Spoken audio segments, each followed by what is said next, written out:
So yun guys, nakakaloka ang lola ninyo.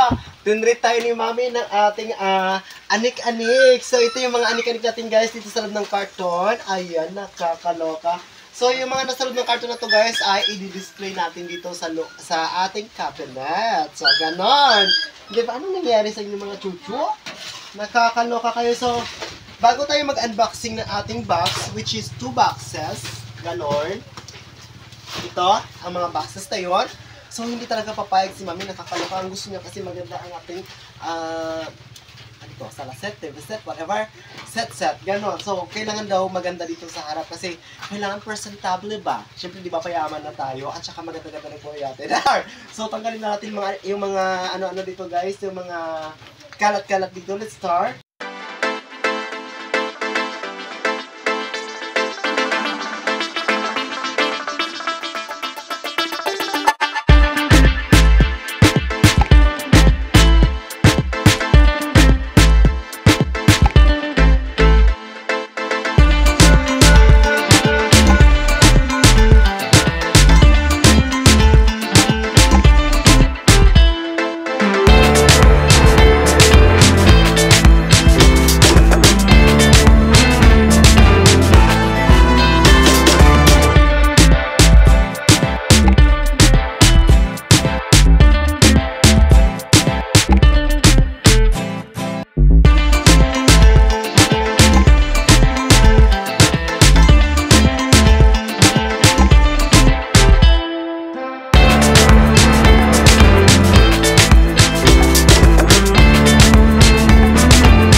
Okay guys, natapos na tayo maglinis dito sa ating cabinet. Nakakaloka dito sa TV natin, sa part ng TV natin. So ang gagawin natin next is mag-unboxing na po tayo ng ating mga pinamili. Okay, first, meron tayo, yan, meron tayong mga bulaklak, diba? Pagandahan ng bulaklak ang lola mo. Ang ganda, diba? So, dito natin ilagay. Ilabas muna natin lahat guys para malaman natin kung paano natin sila i-display. Ito, hindi ko to siya i-display guys. Iinuman namin to siya ng coffee. Yan, so meron tayong baso na ganito. Display po natin yan. Yan, so bumili rin tayo ng ganito. Ito guys, talagyan ng flowers. Merong ganyan anik-anik ang lula ninyo, di ba? Nakakaloka. So later lang, pang-display natin siya guys. And, ito at ang baso mong mata, ma? Oh, baso ni Aileen, Hello Kitty, nakakaloka. Pati ba naman sa baso, hindi tumatangkad, oh. Ang mga Hello Kitty, naloloka ako. So, ito, meron tayong mga baso-baso ganyan. And the next one is, meron tayong ganito, guys. Oh, diba? Ang ganda. Oh, platito, mangkok. Oh, bonggahan ng lola mo, day. Dalawa. Diba? So, ganun, bumili tayo ng ganito guys, 4 na peraso. Yan, lagay muna natin dito sa isang tabi. Next is, meron pa tayo dito mga pinamili-mili, nakakalukang lola mo. Ito guys, yung mga papang-display ko dyan sa likod. So, bumili rin tayo ng ganito guys. So, ganda, diba? So, bumili tayo ng ganito, 4 din na peraso, yan. Yan, o, diba? So, yan. Oh, ang ganda. Puting-puti, day. So, pang-display natin yan. Next is, ito na yung mga baso-baso na yun, yung kulay dilaw. Kasama niya ito. Lagyan na natin dito. And this one. 4 na piraso ito, guys. Yung ganito. So, 4 na piraso ganun kasi ng baso. And, dito, meron din tayong ganito. So, para partner sila ng isa kanina, guys. Ito. Yan, para partner. Ganda. Bonggahan talaga, payaman ng lola. So ito, bumili rin ako ng pan-display plato. Ganda. Yan, lagyan natin dito sa gilid guys. And binilan ko rin nga pala yung nanay ko ng Chanelas. So yan, binilhan natin na siya. Binilan ko rin si Aileen ng calculator. So bumili rin tayo ng set ng ano to, pangbalat, kutsilyo at saka gunting. Kailangan to sa pagbabarbecue ni Aileen. Chopping board. Chopping board, meron din siya. Ito yung chopping board niya. Bonggahan. So, bumili rin ako ng pang-spray para sa mga anay. Di ba guys? Nakakaloka. So, bumili rin ako ng lalagyan ng Nescafe, sugar, and asin, salt. Okay? So, bumili ako niyan. Ito, hindi ko di-display dito sa likod guys. Of course, di-display ko dun sa ating kusina. And ito yung... Anong tawag mo dito, ma? Platito. Platito ni Aileen, pakainan niya sa mga tao doon sa kanyang barbecuehan kasi basag. Nangangailangan sila ng ganito because sa suka, tama, sa ng suka. So yun, hindi yan kasama sa display. So, ouch! Bumili rin tayo guys ng ganito guys. Ayan, ganda. Bango-bango, diba? Iba na talagang lola ninyo, nakakaloka. Ayan, bumili rin ako ng plugs para hindi bumaho ang ating hininga. I need it. So, bumili rin ako ng, ano tawag dito, ma? Mangkok. Mangkok kulit, nakakaloka. So, bumili ako nito.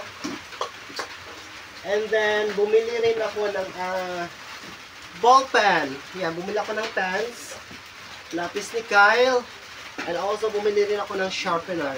Maraming ball pen kasi pinapakialaman ng mga tao dito sa bahay, so nawawala. Kapag pa estudyante ka talaga, guys, maya't maya, bukas-bukas, mawawala ang kanilang mga gamit. Parang, they don't care. Diba? Hindi katulad sa atin noon, kapag nawala ang lapis, sino kumuha ng lapis ko ganon? Hindi pwedeng mawawala yun sa atin. Pero sa kanila ngayon, guys, mga pabaya, ang mga mag-aaral ngayon, wala silang pakialam kung ano mawala sa kanila. So, yun na, nakabili tayo niyan. Then, ito yung first box, ito ang kanyang laman. And then the second one, mamaya na isang box. Dito naman tayo sa bumili ako ng pa-flower, diba? Bumili ako ng plastic na bulaklak ng orchids. I would like to place this here. Dito. Ganito siya, guys. Parang ganun. Something ganun ba? Nakakaloka. Pero mamaya, tignan natin what will happen. So, bumili rin ako ng tabo. Tabo or, anong tawag ma? Tabo. Yes. Yung panligo. Hindi ko alam kung ano tawag sa inyo, pero bumili ako nito kasi nabasag na hindi yung timba. Nabasag na ang aming pangsalot ng tubig.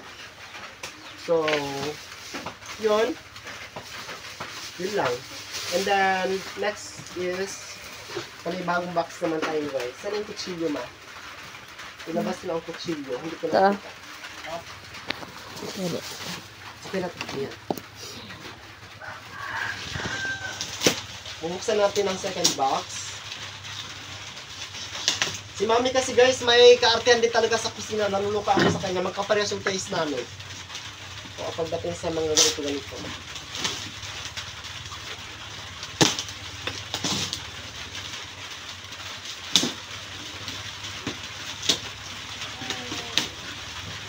So, dito sa second box, dito lang muna yung kutsilyo. Bumili si Aileen ng mini pan para sa kanyang pagbabarbecue. Kailangan niya kasi pagod na pagod na siya sa kakapaypay guys. And bumili rin ako ng gun tucker para sa kapag magkakabit tayo ng trapal, hindi na natin kailangan pang tali-talian. Naluluka ako. Tucker na lang. Ganun na lang siya kabilis guys. O diba? Meron tayong gun tucker. Then next is bumili rin tayo ng set ng baso. Ayun, ganda na ba ma? Set ng baso. So, yan. Ito yung laman niya, guys. 32 ang per piece. 32. So, muna. Ganda. Super ganda talaga, guys.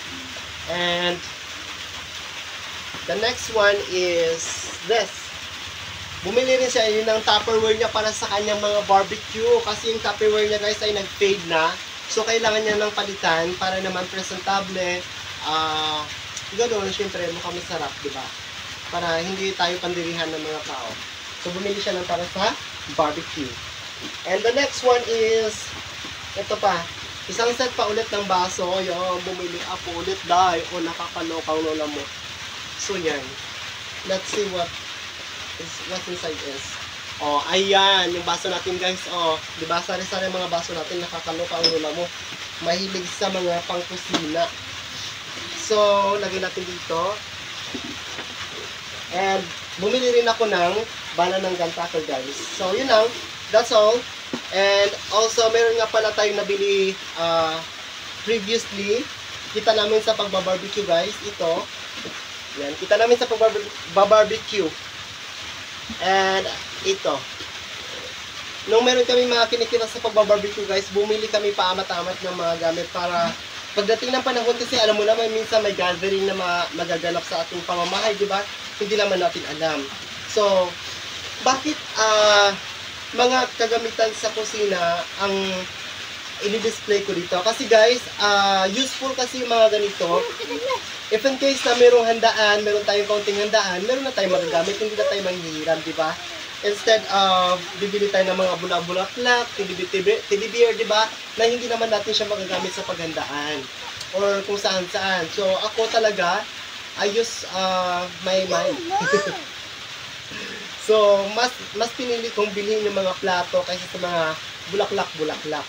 Kaysa sa mga teddy-bear. Kasi I know, this can be used one day. O, di ba? Nakakaloka.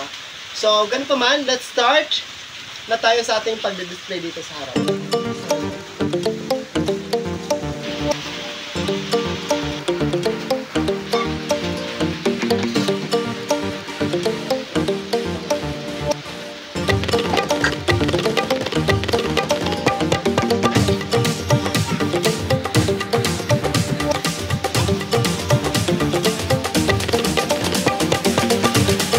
Ito na guys, what do you think? Maganda ba?